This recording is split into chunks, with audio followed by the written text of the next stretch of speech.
Enzyme activity, उसके अंदर पहला फैक्टर आता है एंजाइम की कंसंट्रेशन। पहला फैक्टर क्या आ जाता है जी? एंजाइम की कंसंट्रेशन। एंजाइम कंसंट्रेशन से क्या मुराद है कि आपके पास अगर एंजाइम और सबस्ट्रेट की प्रोपोर्शन सेम होगा तब ही रिएक्शन होगा।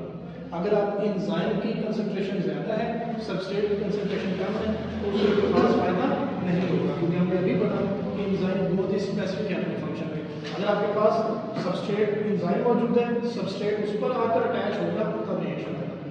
तो आपके पास एंजाइम 10 है, सबस्ट्रेट 5 है, तो क्या होगा?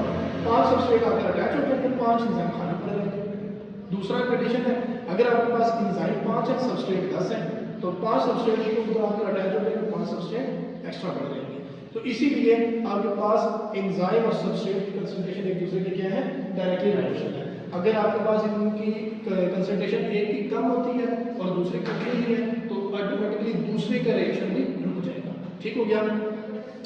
इसके बाद कुछ एंजाइम प्रोडक्ट कंसंट्रेशन पर भी डिपेंड करते हैं। प्रोडक्ट कंसंट्रेशन से क्या मुराद है कि आपके पास वो जब प्रोडक्ट बन जाती है तो कई बार ऐसा होता है कि वो प्रोडक्ट रिवर्स होकर दोबारा से सबस्ट्रेट में कन्वर्ट होती है। तो ऐसी कंडीशन में आपके पास प्रोडक्ट की कंसंट्रेशन पे भी एंजाइम एक्टिविटी डिपेंड करती है।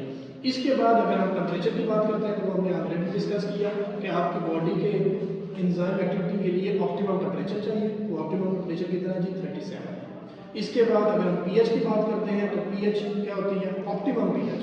उसकी एग्जांपल भी आप लोगों के साथ शेयर की, एसिड की और बेस की।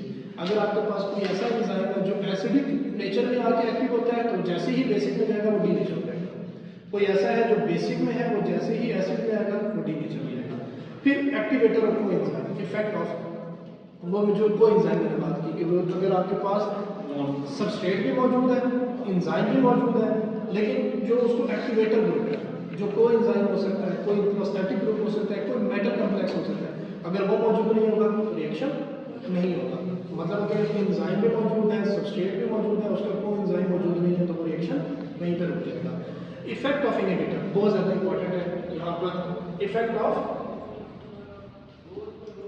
इनहिबिटर्स, अब सबसे पहले इनहिबिटर्स को समझना है। आपके पास एक तो है ना एंजाइम, एक है सबस्ट्रेट, फिर उसी के साथ आपके पास उसी एंजाइम का क्या होता है? इनहिबिटर होता है। इनहिबिटर सबस्ट्रेट के साथ मैच है और ये थी शेप उसकी। इनहिबिटर क्या करता है? एंजाइम के साथ जाके एक्ट करता है, उसकी एक्टिव साइट को ऑक्यूपाई भी कर लेता है, लेकिन प्रोडक्ट नहीं बनाता। इनहिबिटर क्या करता है? एंजाइम की एक्टिव साइट पर ये एंजाइम है, सबस्ट्रेट की बजाय इनहिबिटर आकर अटैच हो गया। अब एंजाइम की एक्टिव साइट को सबस्ट्रेट ने क्या कर लिया? ऑक्यूपाई कर लिया। अब जब उसने ऑक्यूपाई कर लिया इनहिबिटर ने, तो सबस्ट्रेट के मौजूद होने के बावजूद आपका रिएक्शन नहीं होगा, ऑटोमेटिकली आपके एंजाइम से प्रोडक्ट नहीं बनेगी। तो इनहिबिटर क्या करेगा? आपके पास एंजाइम सबस्ट्रेट कॉम्प्लेक्स नहीं बनने देगा, बल्कि उसकी जगह पे एंजाइम इनहिबिटर कॉम्प्लेक्स बना देगा। जब एंजाइम इनहिबिटर कॉम्प्लेक्स बनेगा तो वो उसी तरह पड़ा रहेगा, बहुत भी होगा तो एंजाइम में ब्रेक डाउन हो जाएगा, वो एंजाइम में दोबारा काबिल यूज नहीं हो सकेगा। फिर इनहिबिटर भी आपके पास दो तरह से होते हैं, एक होते हैं कॉम्पिटिटिव और एक होते हैं नॉन कॉम्पिटिटिव। आपके पास जो कॉम्पिटिटिव है वो क्या करते हैं? एक्टिव साइट, जो सबस्ट्रेट वाली एक्टिव साइट है, उसी पर जाके अटैच होते हैं। कंपटीशन हो गया, मतलब कि आपके पास एंजाइम है, उसकी एक एक्टिव साइट है, से ये वाली जो फिंगर है उसकी एक्टिव साइट है, जो इनहिबिटर है वो किसी फिंगर के ऊपर आके अटैच होगा। तो अब क्या होगी? उनका आपस में कंपटीशन होगा।